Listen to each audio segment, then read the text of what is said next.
Assalamualaikum warahmatullahi wabarakatuh. Kembali lagi di channel saya.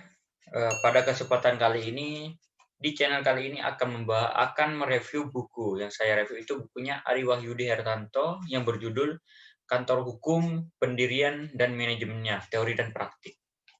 Nah, yang diterbitkan oleh Hinar Grafika. Jadi dari hasil yang saya review, buku ini sangat bagus karena isinya itu cukup lengkap, di mana dia di sini pada bab 1 akan membahas seputar proses pendirian kantor hukum. Nah, di sini bab satunya mengupas tata cara pendirian kantor hukum dalam perspektif teoritis dan kemudian akan menjelaskan kantor hukum dalam perspektif praktis. Pada bab 2 akan membahas tentang manajemen kantor hukumnya. Nah, apa saja yang akan dibahas? Struktur umum manajemen kantor hukum, itu yang pertama. Yang kedua itu kantor hukum merupakan perusahaan. Yang ketiga, serba-serbi keuangan internal kantor hukum. Karena ketika kita akan mendirikan sebuah kantor hukum dan kurang paham terkait bagaimana cara mengelola di bagian keuangannya, maka buku ini di dalamnya itu membahas hal tersebut. Pada bab 3, di sini akan membahas struktur organisasi kantor hukum yang berisi struktur umum manajemen kantor hukum, struktur tugas, dan tanggung jawab advokat. Jadi, pada bab ini menjelaskan struktur dasar dari sebuah kantor hukum, yang kemudian juga di sini membahas tentang tanggung jawab daripada struktur yang kita buat tadi, tanggung jawab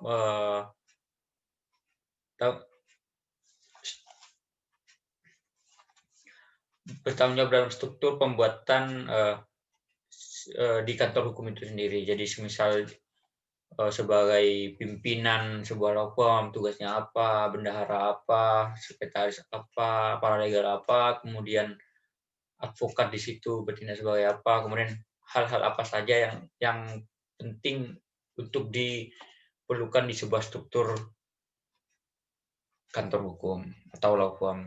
Nah, pada bab 3 di sini akan membahas tentang proses advokat, kode etik, tanggung jawab profesi, dan sejarah asosiasi advokat. Kantor hukum sejatinya merupakan wadah bagi para advokat atau praktisi hukum yang melaksanakan segala yang berhubungan dengan aktivitas kepraktisannya. Kantor hukum ini didirikan dalam bentuk persekutuan perdata yang di dalamnya terdapat banyak segi yang dapat dipelajari, salah satunya mengenai manajemennya.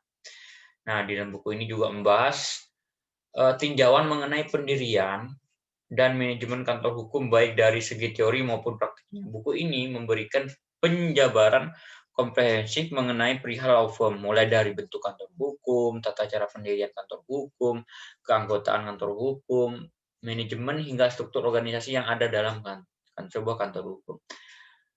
Selain itu, dalam buku ini juga dilengkapi dengan pembahasan mengenai profesi advokat, seperti yang telah saya cantumkan tadi pada bab 4. Dan juga diberikan contoh praktis perjanjian kerjasama dan bagi hasil dalam persekutuan kantor hukum. Cukup menarik, cukup bisa dijadikan rekomendasi untuk dibaca oleh teman-teman, buku Ari Wahyudi Hartanto ini yang terkait dengan kantor hukum, pendirian, dan manajemennya. Mungkin itu saja dari saya, kurang lebihnya mohon maaf, jika ada salah kata juga mohon maaf. Terima kasih. Wassalamualaikum warahmatullahi wabarakatuh. Jangan lupa subscribe, comment, and share channel saya. Terima kasih.